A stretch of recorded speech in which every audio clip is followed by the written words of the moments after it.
ফাঁসি দেওয়ায় দিনে দুপুরে মহানন্দার চর চুরি, তারপর সেই জমি বিক্রির ছক। চাঞ্চল্যকর অভিযোগ জমি মাফিয়ার বিরুদ্ধে। সরকারি জমি উদ্ধারের দাবিতে সরব নদী পাড়ের বাসিন্দারা।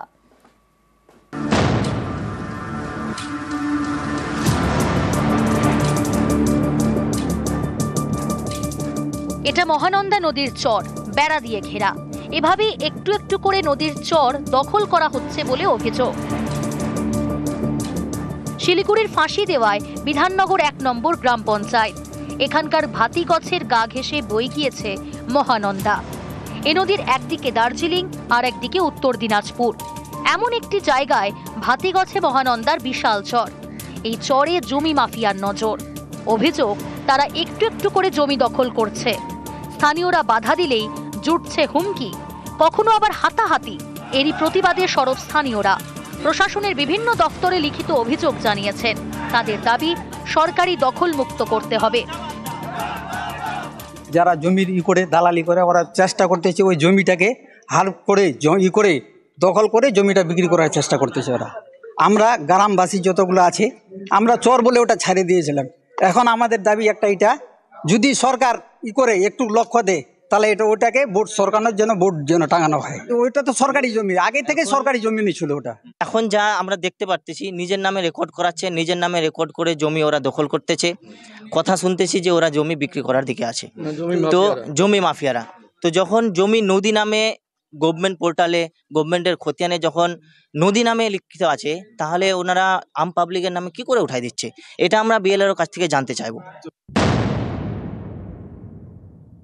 গোটা প্লটটা বিরাট প্লট, 34 একরের প্লট, তার মধ্যে 5.73 একর্স ভেস্ট। আমরা গিয়ে ওখানে মেপে 5 একর 73 ভেস্ট ল্যান্ড সেটাকে আলাদা করে ডিমার্কেট করেছি এবং খুব শিগগিরই সেখানে সরকারি বোর্ড লাগিয়ে সেটাকে সরকারি জমি রক্ষা করার দায়িত্ব আমরা নিয়েছি এবং কাজটাও এগিয়ে গেছে। শুধু বোর্ডটা লাগানোর বাইরে আমরা ডিমার্কেশনও করে ফেলেছি। ফাঁসি দেওয়া থেকে বিশ্বজিৎ মিশ্র, নিউজ 18 বাংলা। অনুব্রতকে ফের নোটিশ পুলিশের। আজই হাজিরার নির্দেশ পুলিশের। আজ সকাল 11টায় ফের হাজিরার নির্দেশ। তলবের পরও গতকাল হাজিরা দেননি। আরো ডিটেল জানাবো আপনাদের। ইন্দ্রজিৎ রয়েছে আমার সঙ্গে। ইন্দ্রজিৎ, গতকাল তো হাজিরা এড়িয়েছেন, আজকে হাজিরা দেবেন অনুব্রত, কি জানতে পারছো? দেখো প্রিয়াঙ্কা, একদমই যেটা বলে রাখবো, অনুব্রত মণ্ডল কালকে যেমন হাজিরা এড়িয়েছেন, তারপরে পরই অর্থাৎ তার কিছুক্ষণের মধ্যেই কিন্তু অনুব্রতকে দ্বিতীয় যে নোটিশ, সেই নোটিশ কিন্তু পাওয়া হয়েছে এবং আজকে বেলা 11টার সময় আবারও এসডিপিও অফিসে এবং তদন্তকারী অফিসার বোলপুরের এসডিপিও ঋষি আগরওয়ালের তাকে জেরা করার কথা রয়েছে এবং তাকে রেখে পাঠানো হয়েছে। যদিও অনুব্রত মণ্ডল যাবেন কিনা না সেটা এখনো সম্পূর্ণভাবে নির্ধারণ করা যায়নি। যদিও তৃণমূল পার্টি অফিস সূত্রে অর্থাৎ বোলপুর পার্টি অফিস সূত্রে যা খবর, অনুব্রত মণ্ডল আজকে বেলা 11টায় নয়, বেলা 2টোর সময় অনুব্রত মণ্ডল যেতে পারেন এমনটাই খবর। যদিও ও যাবেন কিনা না সেটা কিন্তু অনুব্রত মণ্ডলের কাছ থেকে কিছু জানা যায়নি। বোলপুরের বিধায়ক তথা কোর কমিটির সদস্য চন্দ্রনাথ সিংহ কালকে অনুব্রত মণ্ডলের সঙ্গে দেখা করার পর তিনি বেরিয়ে এসে বলেছিলেন অনুব্রত মণ্ডল যাবেন এবং তার পরবর্তী সময় খবর হয় যে 2টোর সময় অনুব্রত মণ্ডল যেতে পারেন। তবে বেলা 11টা থেকে 2টো না বাজলে কিন্তু কিছু বলা যাচ্ছে না অনুব্রত মণ্ডল আসবেন কি আসবেন না। বেশ, গতকাল তিনি শারীরিক অসুস্থতার জন্য হাজিরা এড়িয়েছিলেন, কিন্তু কি দেখা গেল, বোলপুরে তার দলীয় যে কার্যালয়, সেই কার্যালয়ে কাটালেন অনুব্রত মণ্ডল।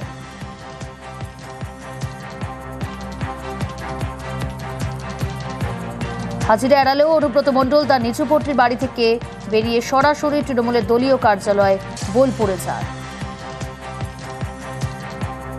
কিন্তু কেন অনুব্রত মণ্ডলকে তলব? বোলপুর থানার আইসিকে কি বলেছিলেন অনুব্রত, শুনুন সেই ভাইরাল অডিও। হ্যালো, হ্যাঁ বলুন। তোর পশু ডেপুটেশন নিয়ে তোর বাংলো পর্যন্ত যাব, তোকে বার করে নিয়ে আসবো। আপনি কি বলছেন?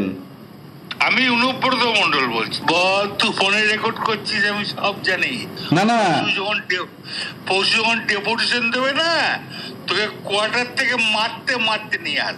না কি হয়েছে, মানে ঘটনাটা কি জানিস না সিঙ্গিতে কি হয়েছে? হ্যাঁ হ্যাঁ, 13,000 বোলপুরের লোক হয়েছে না? 13,000 12,000 লোক হয়েছিল বোলপুরে, প্রচুর লোক। কথা বলেছিস? হ্যাঁ, হ্যালো রাজীব কুমার, আমি অনুব্রত মণ্ডল বলছি। সরবে না নাকি? এক কাজলের গু খায়।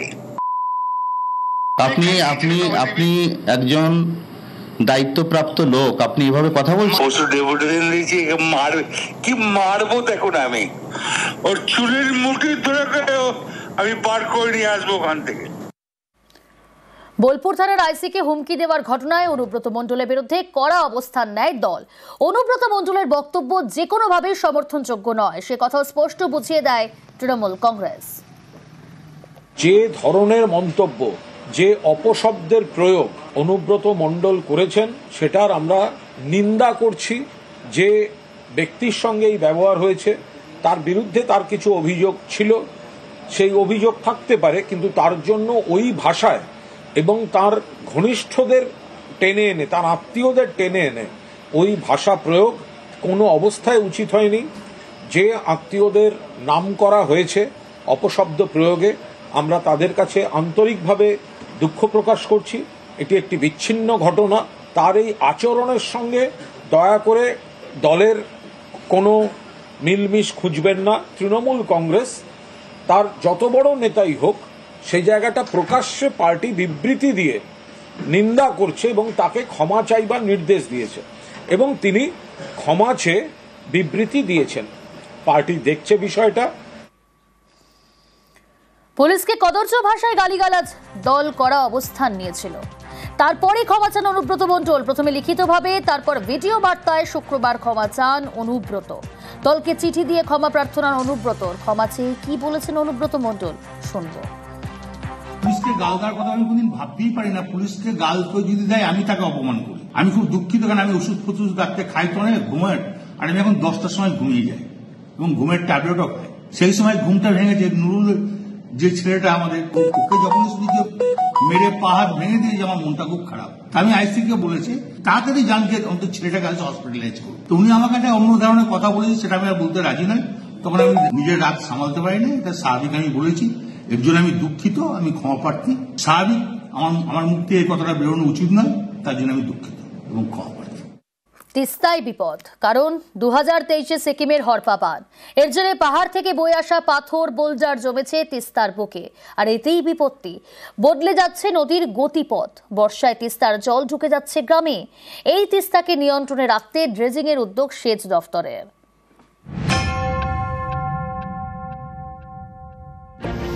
ভয় ধরাচ্ছে খরস্রোতা তিস্তা। নদীর বুকে জমেছে পাথর, বোল্ডার, মাটি, আর এতে নদীর মাঝের অংশ উঁচু হয়ে গিয়েছে। তাতেই বিপত্তি। বৃষ্টিতে জল বাড়লেই তিস্তার জল বাঁধ উপচে আশপাশের গ্রামে ঢুকে পড়ছে।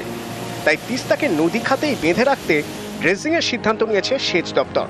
কাজের বরাদ দেওয়া হয়েছে Paschimbanga mineral development and trading corporation লিমিটেডকে। আমাদের এটা অনেকদিন ধরে পরিকল্পনার মধ্যে ছিল। অলরেডি এটা ডিপার্টমেন্ট হ্যান্ড ওভার করে দেওয়া হয়েছে WBMTDCL, West Bengal mineral development and trading corporation limited. ওরা আবার ভেন্ডর অকশন করে ভেন্ডর ঠিক করে, সেটাও হয়ে গেছে আমি জানি। প্রসেসের মধ্যে আছি, শীঘ্রই কাজ টেক আপ করবে। 2023-এ সিকিমে হরপাবান, পাহাড় থেকে বয়ে আসা পাথর বোল্ডার তিস্তার বুকে জমে। এতে নদীর মাঝামাঝি অংশে নাব্যতা কমে গিয়েছে। এর জেরে গত বছর বর্ষায় ভেসে যায় তিস্তা পাড়ের লালটং বস্তি আর চমকডাঙ্গি গ্রাম। এরকম যাতে আর না হয়, তাই ড্রেজিং এর প্রস্তাব দেয় সেচ দপ্তর। সমীক্ষাও হয়, শেষমেশ অনুমোদন। ঠিক হয়েছে সেবক থেকে ময়নাগুড়ি পর্যন্ত 60 কিলোমিটার নদীপথ ড্রেজিং করা হবে। নদীর বুকে 1 থেকে 1.5 মিটার খোঁড়া হবে। কোথায় কতটা ড্রেজিং হবে তা ঠিক করে দেবে সেচ দপ্তর। নদী খাতের বালি পাথর টেন্ডার ডেকে বিক্রি করা হবে। এতে রাজ্য সরকারের আয়ও হবে। চ্যানেলটাকে আমরা সেন্ট্রালাইজ করতে পারবো, মাঝখানের দিকে গতিপথটাকে নিয়ন্ত্রণ করতে পারলে, ঠেলতে পারলে, তাহলে ব্যাংক প্রোটেকশন যেগুলো আছে আমাদের লেফট এবং right both side protective area আছে, সেগুলোর উপরে এফেক্ট কমে যাবে। আমাদের তো সুবিধা হবে, কারণ হচ্ছে নদী খনন না হওয়ার জন্য তো আমাদের জমি টমি যেগুলো আছে সব ভেঙে যাচ্ছে। আর নদীতে জলটা যদি ওই খননে ওদিকে দিয়ে চলে যাবে, আমাদের জমিগুলো বেঁচে যাবে, আমাদের খুব উপকার হবে। যে একটা সুফল পাওয়া যাবে আশা করছি। নদী তার তিস্তা তার নিজের গতিতে তার গতিপথ পেয়ে যাবে। মানে আপনারা খুশি? খুশি, হ্যাঁ আমরা খুব খুশি। জলপাইগুড়ি থেকে শান্তনু কর, নিউজ 18 বাংলা।